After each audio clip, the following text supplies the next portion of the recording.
Roh Kudus pimpin mereka. Kami berdoa untuk rumah Yahweh. Terima kasih Bapa, lewat Yesus. Memang begitu. Amin. Saya di sana 7 tahun sebelum keluar. Saya menyebutnya sekte keagamaan yang sangat jahat. Bukan dari Tuhan. Kami semua memandangnya seperti suara Tuhan. Misalnya kami sedang berdoa atau sesuatu, lalu dia tiba-tiba mulai melompat, dan tiba-tiba suara pria ini menjadi seperti Yesus, mereka begitu. itu hanya memikirkan tentang Yesus Kristus. Dia berusaha mengikuti Yesus Kristus sesuai firman Tuhan. Beritahu aku apa yang dia lakukan yang juga dilakukan Yesus.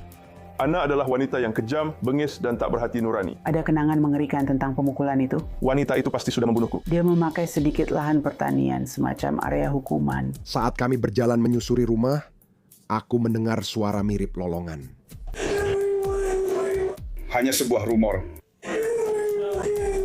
Ruangan dan pintu itu masih menakutkan bagiku hingga sekarang. Aku tidak mau dan tak ingin masuk ke sana lagi. Anak-anak yang disiksa dan dibunuh oleh seorang pemimpin wanita dari sebuah sekte. Ini akan menjadi kasus terbesar yang pernah aku tangani. Aku adalah Tuhan dan Maha Kuasa. Mohon juri temukan terdakwa bersalah. Amin. Amin.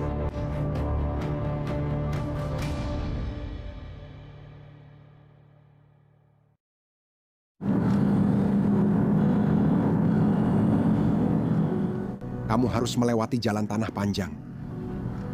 Itu terasa agak menyeramkan dan luasnya sekitar 3 hektar, dan di sana hanya ada rumah besar berwarna hitam dengan gerbang keamanan besar berwarna hitam yang terkunci.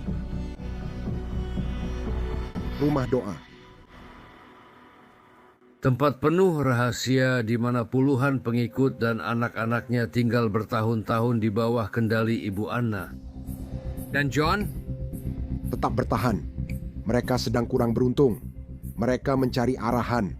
Mereka berpakaian dengan pakaian kuno. Semua orang bekerja untuk Anayang. Jadi jika dia menemukan pekerjaan untuk seseorang, dia akan memastikan mereka tahu aturannya. Tidak boleh meninggalkan properti kecuali untuk bekerja. Dan semua penghasilan harus diserahkan kepada Anayang. Mereka memiliki gereja, sekolah anak, dan menawarkan semua perawatan untuk anak-anak mereka.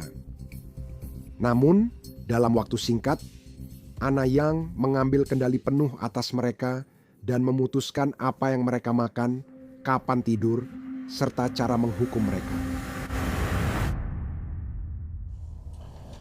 Berikut adalah pernyataan sumpah dari Joy Fluker yang diambil oleh detektif Kevin Allen dari kantor Sheriff Kabupaten Alachua. Saya pertama kali tahu tentang rumah doa saat Joy Fluker menghubungi lembaga kami. Dia mengklaim bahwa saudara tirinya, yang dia kenal sebagai Musa, telah dibunuh. Apakah kamu pernah melihatnya hidup lagi? Telepon Joy ini datang tiba-tiba. Dia berbicara tentang seorang anak kecil yang dia kenal sebagai Musa, yang disiksa dan dibunuh oleh ibunya, Anayang, 28 tahun yang lalu saat Musa tinggal di rumah doa di bawah asuhan Ana. Dia bilang Musamu sudah wafat. Siapa yang mengatakan itu? Ibuku bilang dia meninggal. Bagaimana caranya? Katanya dia meninggal tenang saat tidur. Dan aku ingat tahu bahwa itu bohong.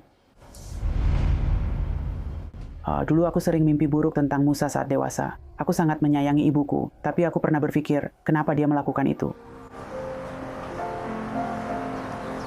Keputusan Joy Fluker untuk melawan ibunya sudah lama dipikirkan. Apa makna pernikahan tanpa raja segala raja?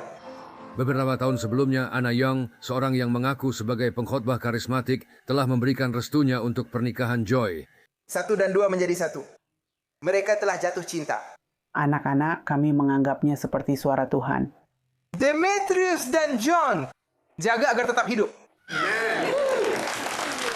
Menurutku dia cantik dan aku ingin seperti dia.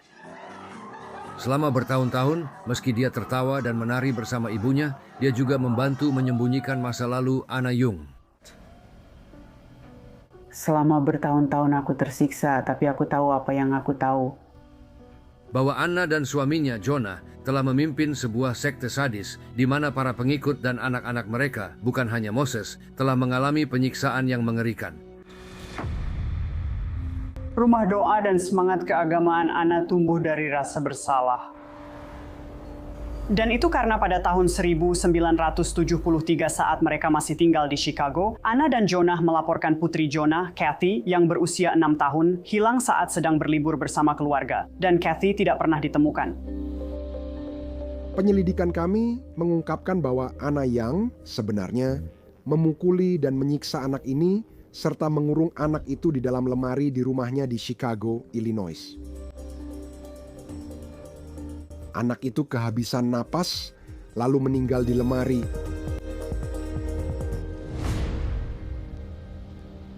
Dia menutupi rasa bersalahnya dengan mencari agama, melakukan penebusan dosa, dan mungkin mencoba menyelamatkan diri dari api neraka atas apa yang telah terjadi. Mereka berkemas, meninggalkan Chicago, dan berkata akan memulai hidup baru. Dan mereka mengubah cara hidup mereka, cara berpakaian mereka, dan mereka mulai menawarkan tempat berlindung kepada orang-orang. Baginya, segalanya hitam putih, kamu hanya di pihak Tuhan atau tidak.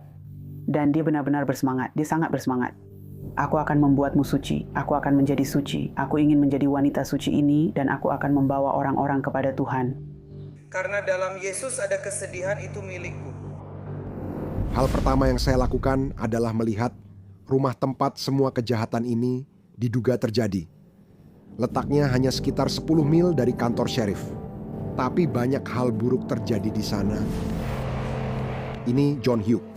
John Neal tinggal di sini tahun 1983 sampai 1989. Dan kami telah memintanya untuk membantu kami menyusun apa yang terjadi di sini di rumah doa.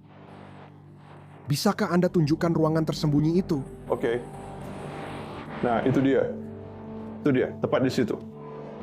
Jadi yang ini di sini. Aku menemukan semua kompartemen dan ruangan tersembunyi. Kamu mungkin tak sadar, ada dinding tersembunyi yang bisa dibuka lalu dikunci rapat. Semuanya terkunci dari luar. Berikut pernyataan dari Sabrina Hamburg. Dan ketika saya akhirnya mewawancarai beberapa saksi, mereka menjelaskan kepada saya bahwa terkadang itu adalah salah satu bentuk hukuman mereka. Kami ada di dalam kotak itu. Tidak ada makanan dan udara. Seberapa besar kotaknya? Saya tidak tahu ukuran kotaknya, tapi kami berdua di dalamnya. Dan kami duduk, kami melangkah masuk ke dalam kotak dan duduk, lalu tutupnya berada di atas kepala kami. Berapa lama? Kau tahu, aku tidak ingat berapa lama. Pernahkah kamu melihat orang dipukul tongkat? Ya, papan kayu itu. Ya, aku pernah dipukul dengan papan kayu itu. Kenapa kamu dipukul? Aku lupa alasan dia memukulku, tapi aku ingat pukulannya. Dan mereka menelanjangiku. Aku dipukuli sangat parah, tapi saat papan memukulmu, kamu tak merasa sakit. Rasanya hanya seperti itu. Berapa kali kamu dipukul? Aku bahkan tidak tahu. Mereka tak membawa aku ke rumah sakit. Dia bilang pada mereka aku iblis.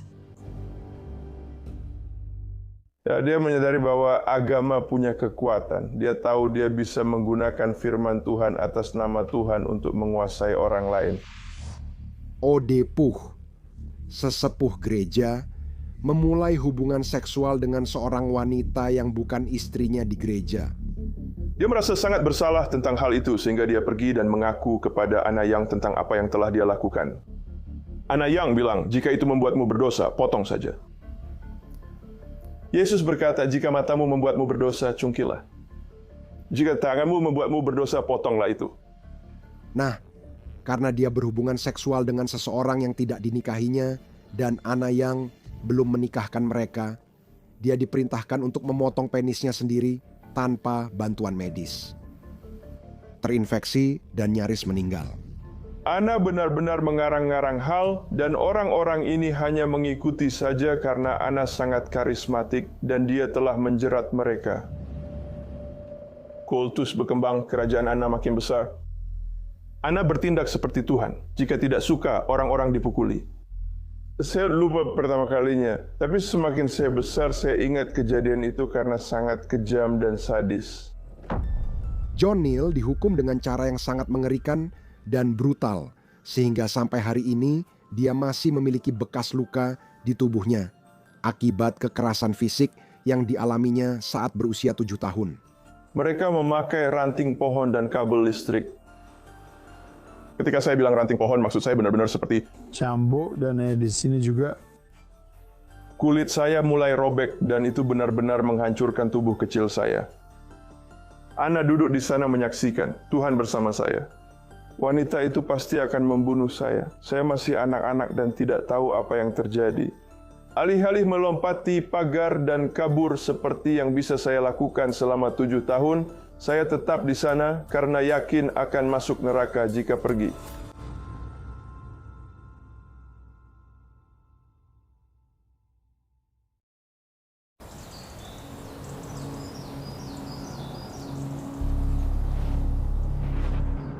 Banyak saksi mengaku dicuci otaknya di sana dan sebagian membandingkannya dengan Jonestown. Jim Jones, pendeta yang jadi pemimpin sekte, memerintahkan pembunuhan dan bunuh diri massal 900 lebih pengikutnya. Kenangan Jonestown masih hidup lewat ungkapan populer, jangan minum Kool-Aid. Jika Ana Yang berkata, minum Kool-Aid, banyak orang di rumah doa mengatakan mereka tidak akan mempertanyakannya. Mereka hanya akan meminum Kool-Aid itu. Hari ini hari Sabtu, Tanggal 28 Januari. ini Joy Flukis. Joy pernah tinggal di sini lama. Kami memintanya mengajak kami berkeliling rumah agar tahu kondisi rumah ini di akhir 80-an dan awal 90-an. Ini ruang ibadah. Kami punya kesepakatan dengan para pengunjung. Ada bangku seperti di gereja di sini. Di mana mimbar berada? Mimbarnya ada tepat di sana, seperti di tempat batu bata itu. Aku berada di depannya. Dia datang dari belakang dan aku mendengar suara itu hampir seperti lolongan. Aku tidak bisa membuka pintu. Jangan buka pintunya. Itu yang kami inginkan. Hanya ruangan tempat dia berada di sini. Dia berkata, di sana aku menemukan Moses.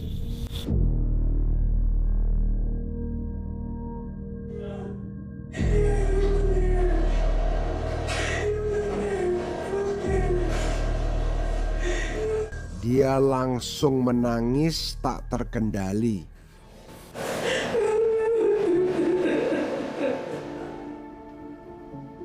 Itu menakutkan. Pintu itu masih menakutkan bagiku sampai sekarang.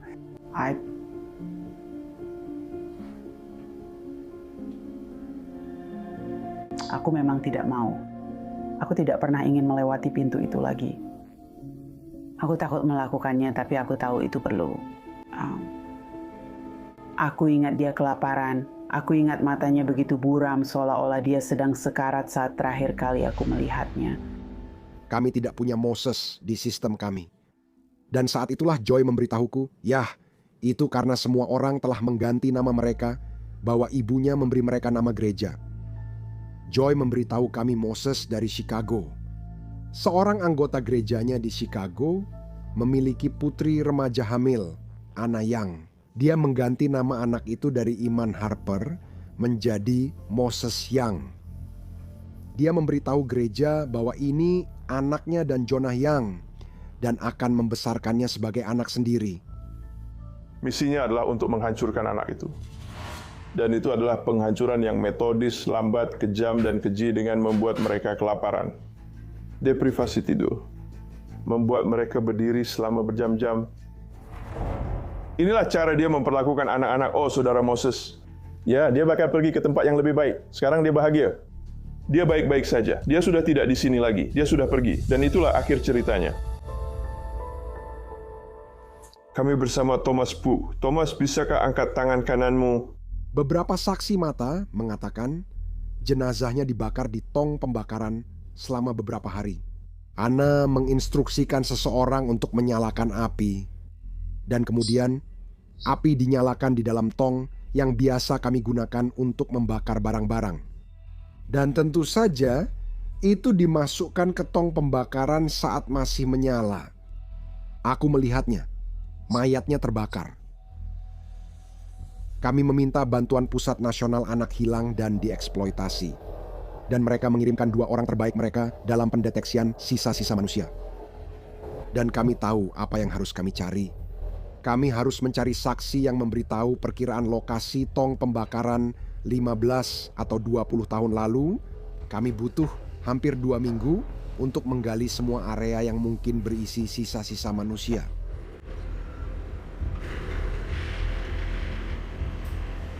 Kami memeriksa area itu secara menyeluruh. Dan kami tidak berhasil menemukan sisa-sisa jenazah Moses. Tapi yang kami lakukan adalah memeriksa catatan-catatan di mana nama Anayang disebutkan. Mereka mengetahui lebih banyak dugaan penyiksaan anak, termasuk seorang gadis yang dirawat di rumah sakit pada 1983 5 tahun sebelum Moses meninggal. Itu adik perempuan John Neal yang berusia 2 tahun, katanya dipanggil Kay oleh kakaknya. Ana sepenuhnya mengendalikan adik saya, menyuruhnya berlari di tempat sambil mengulang-ulang kata Yesus, seolah-olah dia punya robot kecil. Ana menyuruh saya memukul adik perempuan saya yang berusia 2 tahun. Ana juga menyuruh Joy memukul adik perempuan saya yang berusia 2 tahun. Ana yang merendahkan adik saya, mengubahnya menjadi seperti setan. Jadi kamu bukan memukul adikmu yang 2 tahun, tapi memukul setan. Aku ingat dia menangis atau dipukul karena sesuatu. Dan tiba-tiba saja tangisannya berhenti. Aku ingat semua orang langsung masuk. Kay akhirnya kejang hebat. Aku ingat adikku terbaring di ranjang rumah sakit dengan alat bantu hidup. Dokter tahu katanya adalah adikku dan bertanya, "Maukah kamu mencium adikmu?" Aku menatap Anayang yang jahat dan berkata, "Tidak." Anayang telah menjadikannya bukan adikku lagi, dia iblis. Tahukah kamu aku sudah menjadi pria dewasa? Sebelum akhirnya aku meyakinkan diri bahwa adikku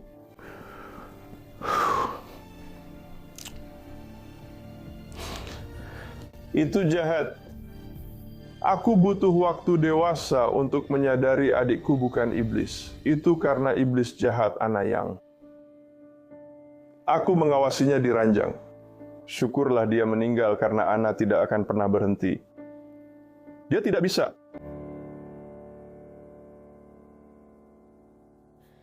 Namun orang dewasa di House of Prayer, termasuk ibu gatanya dan John Neal, Leah Vera, tidak berkata atau bertindak apapun. Hari ini bersama Leah Vera yang memberitahu kami bahwa dia direkrut ke sekte. Dia tak tahu itu sekte. Dia miskin, sedang sial, dan tinggal di rumah susun. Setelah sekitar sebulan di House of Prayer di Mikanopi, semuanya berubah. Anak-anak kandungnya diambil darinya. Apakah Anda mengetahui adanya kekerasan fisik terhadap John atau Kay? Tidak, mereka menjauhkan saya dari anak-anak. Saya bahkan tidak tahu dia di rumah sakit. Dia dirawat di rumah sakit dengan nama lain. Mereka mengganti namanya menjadi Katania Young. Anna. Ya, dia mengalami kejang. Itu kata Dr. Hart. Kuno tidak mengerti karena dia tidak sakit. Dia tidak pernah mengalami kejang. Dia juga tidak minum obat apapun. Dia anak yang sehat. Bagaimana dia bisa meninggal? Dia masuk dan bertanggung jawab atas apa yang terjadi pada katanya karena Anayang yang memintanya. John Neal masih berada di bawah pengawasan atau kendalinya. Dia bilang kepada saya, jika dia jujur pada pihak berwenang tahun 1983, dia tak akan pernah melihat putranya, John Neal, lagi. Dalam beberapa kasus, seperti Sabrina Hamburg dan putranya Marcos, Ibu Anna memaksa para ibu menyerahkan anak mereka. Dia bilang saya punya sesuatu yang tidak wajar. Kasih sayang yang tidak wajar terhadap putra saya. Saya menyusui bayi saya. Dan kamu tahu, kamu punya ikatan dengan anak itu saat kamu menyusui. Dan jadi, siapa yang mau kasih sayang yang tidak wajar pada anaknya? Dia bilang, kita bisa merawatnya sementara saja. Akhirnya mereka merawatnya. Saat aku datang, dia ingin mendekat dan memelukku, tapi mereka melarangnya.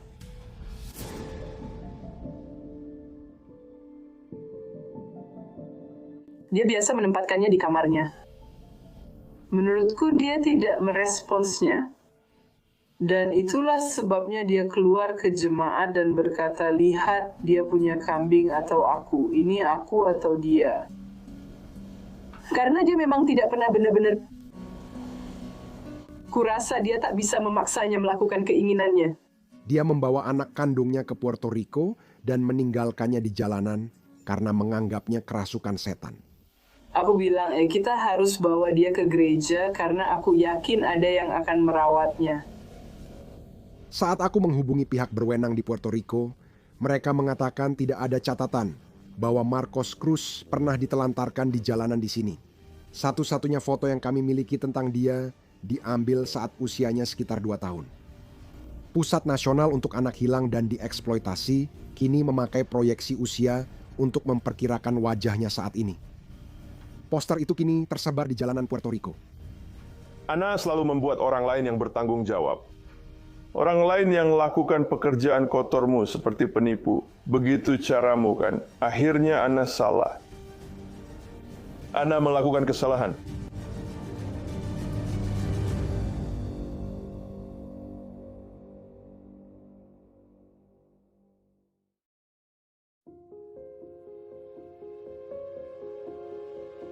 Ana Yang biasa berbicara dalam bahasa roh. Dia berdiri dan suaranya berubah menjadi sangat gelap atau berat.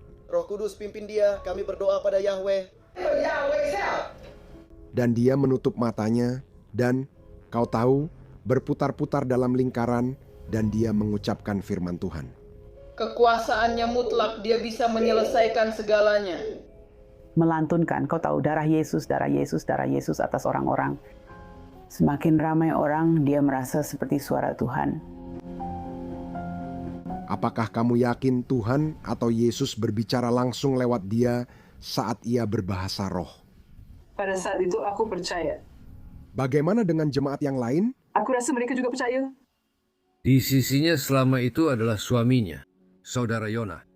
Dia memanggilnya pendeta karena apa yang dilakukan oleh orang munafik dan pembohong seperti Ana adalah mereka membaca kitab suci dan memilih ayat-ayat yang ingin mereka gunakan untuk keuntungan mereka sendiri. Jadi dia tahu Alkitab mengatakan bahwa seorang wanita tidak boleh memiliki otoritas rohani atas laki-laki. Dia hanya pendeta sebatas nama. Ana yang mengatur segalanya. Ana adalah Tuhan. Suatu hari Saudara Yona tidak kembali dari tugas dengan truknya. Seharusnya aku ke les organ. Dan ayah tidak muncul untuk menjemputku. Kami, kamu tahu, mencoba mencari tahu di mana dia berada. Aku ingat terakhir kali melihatnya, dia berteriak bahwa dia adalah iblis, Saudara Yona. 1 atau 2 hari pun berlalu. Dia pikir dia telah meninggalkannya. Dan sheriff datang dan memberitahunya bahwa dia menemukan ayahku mengalami kecelakaan ketika dongkraknya tergelincir dan menghimpitnya di bawah truknya. Kematian ayahku membuat keadaan di rumah doa makin buruk. Dia melampiaskan pada orang lain dan makin ekstrim dalam menuntut kekudusan serta kemurnian. Pada tahun 1992, seseorang bernama Nicky Nicholson tinggal di rumah doa. Ana Yang bertemu orang tuanya saat kebaktian rohani. Nicky seumuran dengan saya. Mereka bilang dia punya masalah kebersihan. Jadi Ana Yang menawarkan untuk mengambil hak asuh atas putri mereka, bahwa mereka bisa datang dan mengunjunginya, tapi Ana Yang akan mengajarinya cara hidup yang benar sesuai firman Tuhan. Dan saat Nicky Nicholson berada di rumah doa, dia tidak terlalu kooperatif. Mungkin suatu hari ibu habis kesabaran karena semua pelatihannya tidak berhasil. Dia memutuskan memandikannya dengan air yang dipanaskan sangat panas. Dia menambah pemutih dan semacamnya ke bak mandi. Ana Yang menyuruh beberapa anggota sekte memeganginya beberapa anggota sekte. Dan dalam waktu yang cukup singkat, setelah memasukkannya ke dalam bak baja dengan pemutih dan air panas di dalamnya, kulitnya mulai meleleh dari lutut ke bawah. Orang tua Nicky mengetahui insiden itu dan melaporkannya, memicu penyelidikan kasus kekerasan anak. Jadi untuk pertama kalinya, tampaknya Anna-Young akan dimintai pertanggungjawaban atas tindakannya di rumah doa. Tuntutan pidana diajukan atas kekerasan dan kekejaman terhadap anak. Anna-Young saat itu membawa putrinya, Joy, dan melarikan diri. Intinya, House of Prayer dan Anna-Young tiba-tiba hilang. Pemimpin sekte itu pergi, sehingga semua orang yang belum sempat melarikan diri akhirnya melarikan diri. Ibu Anna melarikan diri selama 8 tahun. Kami tinggal di Atlanta, Ohio, mungkin juga di Indianapolis. Lalu kami pindah ke Godfrey, Illinois dan tinggal di belakang gereja. Aku tahu FBI mencari ibuku waktu itu. Aku marah, sekarang kita mau kemana? Identitas palsu dan semua ini untuk kabur, semua karena dia memandikan pada Nicky Nicholson. Sekarang aku paham, itu karena dia khawatir tentang hal itu dan segala sesuatu lain yang bisa terjadi. Pada tahun 2000 FBI memasang iklan di National Enquirer dan mereka meminta bantuan masyarakat untuk menemukan Anna-Young. Mereka mendapat informasi Anna-Young bersembunyi di komunitas gereja di Illinois. Saya ingat paman saya menelepon, memberitahu bahwa dia ditangkap dan mereka bilang dia di loteng. Dan ketika mereka datang ke sana, dia tidak berusaha berpura-pura apapun. Dia hanya mengatakan yang sebenarnya, siapa dirinya. Saya sangat hancur. Pada saat itu, dia mendapatkan seorang pengacara dan pengacaranya menegosiasikan sebuah kesepakatan pengakuan bersalah. Dia hanya dijatuhi hukuman 6 bulan penjara atas perbuatannya terhadap Nicky Nicholson. Anna-Young hanya dihitung masa tahanan untuk perbuatannya pada Nicky Nicholson. Terima kasih Bapak, pernikahan ini juga ada kematian. Dia memang pindah ke Georgia dan putrinya Joy menikah. Aku berdoa agar kau dan Joy tak membiarkan apapun menghalangi kalian. Aku mencintaimu, kehadiranku. Bertahun-tahun, Joy Fluker berusaha melupakan perbuatan ibunya hingga ia punya anak sendiri. Dia mengata-ngataiku di depan anak-anakku. Kami bertengkar dan aku bilang dia sudah kelewatan. Itu selalu mengingatkanku bagaimana dia mengambil alih anak-anak orang lain di rumah doa. Bagiku, akhirnya aku sadar ini bukan sekadar soal nenek yang terlalu ikut campur. Ini adalah Ibu Anna. Semua hal-hal kecil itu, kamu tahu, membangkitkan kenangan tentang berbagai hal, dan aku sudah tidak tahan. Aku mulai mencari dengan giat, seperti menggunakan Google dan membayar berbagai mesin pencari, berusaha menemukan Moses Young. Rasanya aku sendiri yang menamai Moses Young. Saat itu aku menelepon kantor Panitera untuk mencari catatan adopsi Moses, tapi tidak ditemukan apa-apa. Aku sangat emosional hingga menceritakan semua pikiran dan perasaanku padanya.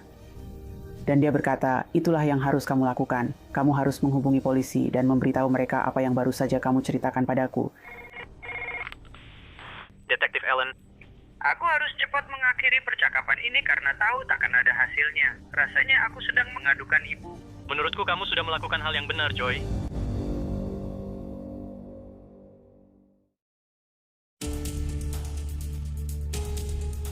Tidak ada perkembangan soal rumah doa hingga Joy Fluker menelepon pada 2016. Coba pikirkan semuanya baik-baik. Saya berpikir, jika setengah dari yang dikatakan Joy Fluker benar, ini akan jadi kasus terbesar yang pernah saya tangani. Anak-anak disiksa dan dibunuh oleh pemimpin wanita sekte. Wow! Detektif Kevin Allen menghabiskan waktu berjam-jam dengan Joy dan anggota sekte lain yang menurutnya tahu apa yang terjadi pada Moses kecil dan lainnya saat membangun kasus melawan Ibu Anna. Target saya dalam penyelidikan ini tidak lain adalah Anna-Young. Dia harus dipenjara. Kamu tahu, harus ada hari untuk beristirahat. Bagi banyak orang, kenyataan bahwa Joy telah menjadi pemicu penyelidikan terasa sangat ironis. Kamu harus sadar, Joy adalah anak paling kejam dan jahat yang pernah ada. Saking jahatnya, hingga kini orang-orang enggan berurusan dengan Joy karena sikapnya saat kecil. Jadi dia memanjakan Joy. Dia mengambil uang orang lain dan membelikan mainan untuk Joy. Apapun permen yang Joy mau. Joy punya kamar penuh mainan. Apa yang aku punya? Joy tidak punya batasan selain dari ibunya. Dia bebas melakukan apa saja, bahkan menamparku kapan saja. Kini sebagai dosen universitas yang fokus isu sekte, Joy jujur soal perannya di sana. Aku merasa istimewa jadi putrinya. Aku merasa seperti putri. Jika lihat pelanggaran aturan, aku melapor. Jadi aku melaporkan dan lebih disukai olehnya. Aku tidak sedih pada siapapun, aku hanya takut jadi korban selanjutnya dan tidak mau dipukuli. Detektif Allen khawatir kesaksian Joy dan lainnya tidak cukup untuk vonis bersalah. Kami sangat khawatir tentang keberhasilan penuntutan karena kami tidak menemukan tubuh korban kejahatan. Dia pun memutuskan mengikuti aliran uang itu. Semua cek jaminan sosial, bantuan sosial, dan kupon makanan diserahkan pada Anayang. Dan kami juga tahu bahwa dia telah mengklaim dan menerima dana dari administrasi jaminan sosial untuk anaknya yang tidak diadopsi secara legal, Moses Iman Harper. Apakah Anda memahami bahwa ibu Anda menerima tunjangan ahli waris dari jaminan sosial setelah terakhir kali Anda melihat perpustakaan itu? Saya lanjutkan, ya. Ya. Jadi kami terhubung dengan seorang penyelidik di kantor Inspektur Jenderal untuk divisi jaminan sosial. Kami ingin Anda mengundangnya membahas manfaat jaminan sosial. Terima kasih sudah datang. Silakan duduk. Saya penasaran alasan munculnya peringatan itu. Saya rasa peringatan itu muncul pada Anda karena Anda mengajukan klaim untuk orang yang berbeda-beda.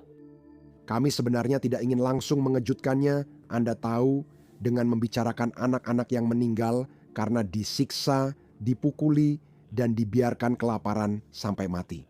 Mereka berbicara dengannya selama 4 jam. Kamu bertanya soal uangnya. Aku tidak takut apapun, seperti yang kubilang, hanya aku dan pria itu. Orang-orang banyak bicara dan aku tahu asalnya. Tapi yang jelas aku terima uang dan anak itu bukan tanggung jawabku. Kamu tahu aku jujur, secara hukum mengambil dan memakai uang itu memang salah. Setelah kami menekannya terkait penerimaan tunjangan jaminan sosial untuk anak yang bukan miliknya, dia pun dikonfrontasi mengenai semua anak-anak itu. Jadi kamu tidak main tangan? Dia bilang, Tidak pernah. Apa? Dia benar-benar anak itu usianya tidak lebih dari 2 atau 3 tahun, sekitar segitu. Aku tidak pernah memukulnya, tidak ada alasan untuk memukulnya. Jadi, Joy, apa kamu pernah tidak memberinya makan atau minum?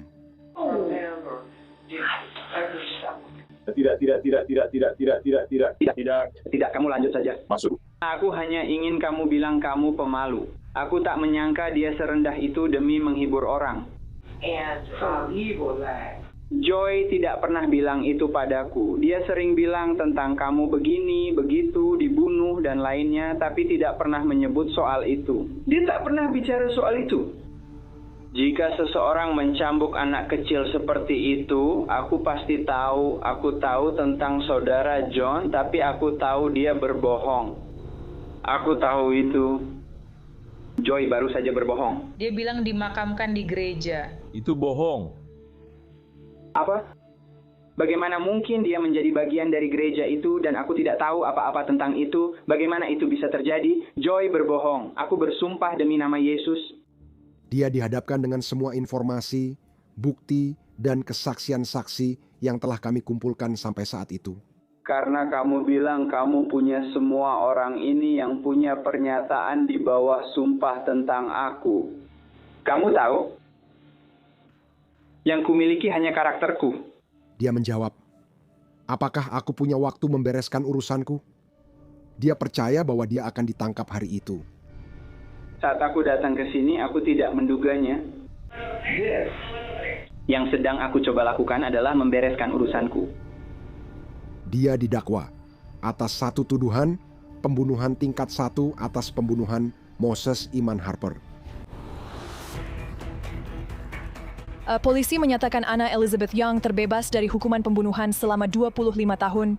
Selama bertahun-tahun, dia hidup tenang di Marietta, bersembunyi dari polisi di balik tanda-tanda kecintaannya pada Yesus.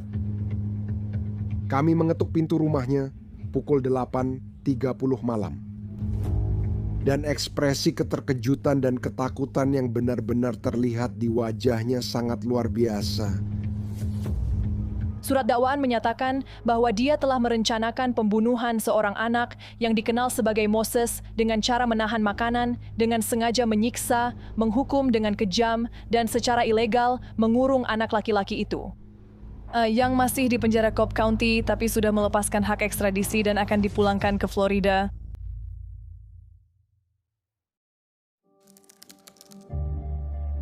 Anna Young, ex-pemimpin House of Prayer Nikanope, akan ke pengadilan hari ini.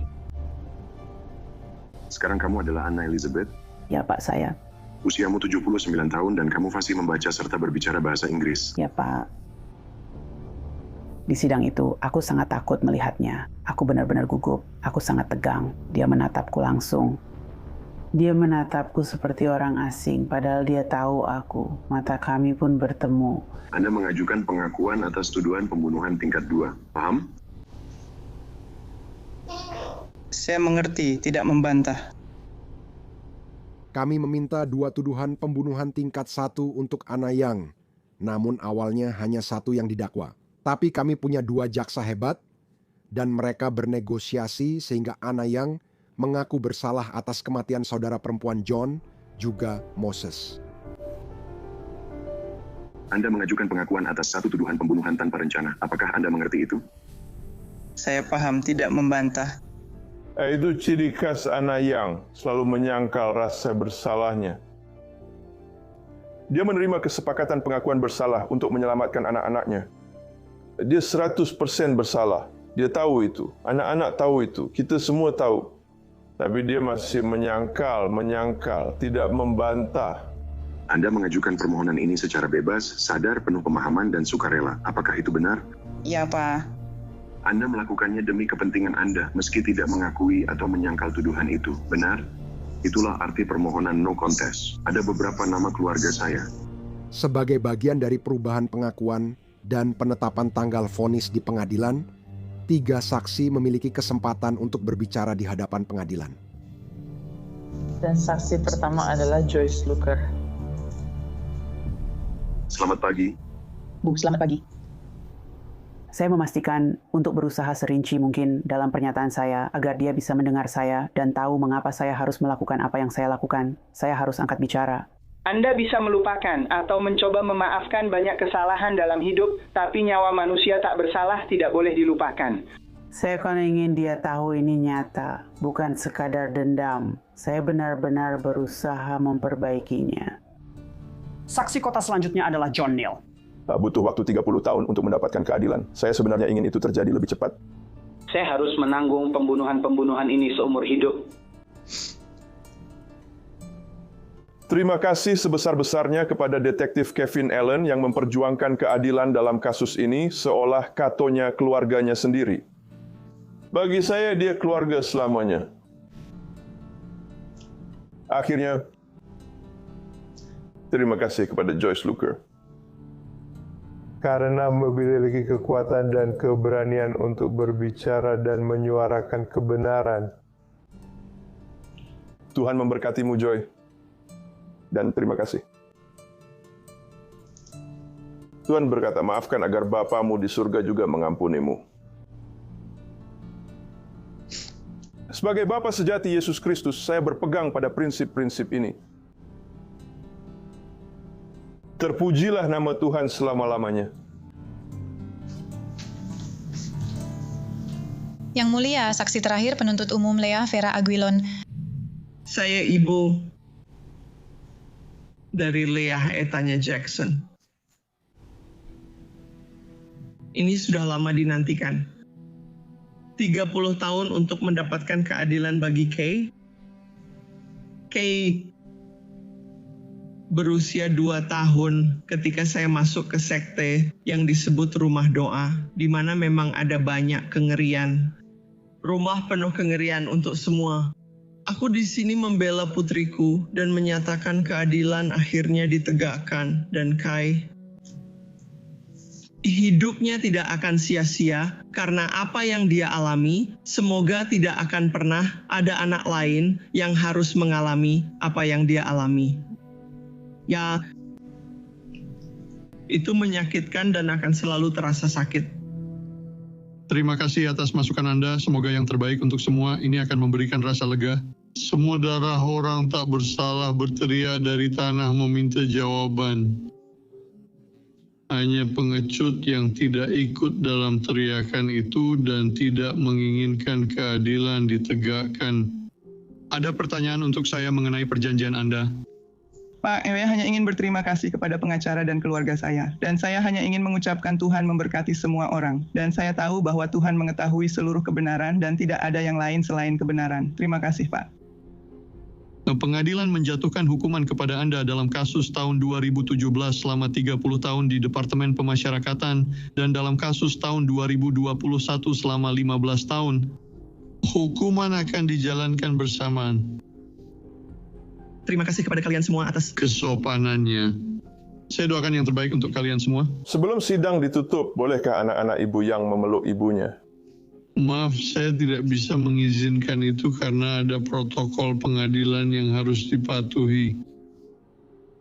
Hei, kamu tidak pernah membiarkan kakakku memeluk ibunya, Mama. Kamu juga tidak membiarkan aku memeluk kakakku setelah kamu membunuhnya. Lancang sekali kamu minta dipeluk sekarang. Biarkan saja mereka memelukmu nanti di penjara. Baiklah. Mantan pemimpin sekte yang dituduh membunuh 2 balita dinyatakan bersalah dan dijatuhi hukuman 30 tahun penjara. Pada usia 79 tahun itu berarti dia kemungkinan besar akan menghabiskan sisa hidupnya di balik jeruji besi. Selama bertahun-tahun, dia bebas menjalani hidup enak, menari, merayakan, berbohong, dan memanipulasi banyak orang. Di ruang sidang, kau menghujat Tuhan untuk terakhir kali. Semuanya sudah berakhir. Sebagian besar keluargaku sudah tak bicara denganku. Kamu melaporkan ibumu sendiri. Aku tahu risikonya. Aku tahu bahwa dia kemungkinan besar akan masuk penjara karena itu. Dan aku benci memikirkan hal itu, membayangkan dia di penjara. Berdasarkan usianya, aku tahu ada kemungkinan jika dia masuk penjara, dia bisa meninggal di penjara. Maksudku, aku masih kadang menangis. Aku masih sedih soal itu. Tapi aku merasa lebih baik daripada saat memendam semua ini. 6 minggu setelah divonis, Anna Young terkena COVID-19 dan meninggal di penjara wanita di Ocala, Florida. Dia berusia 79 tahun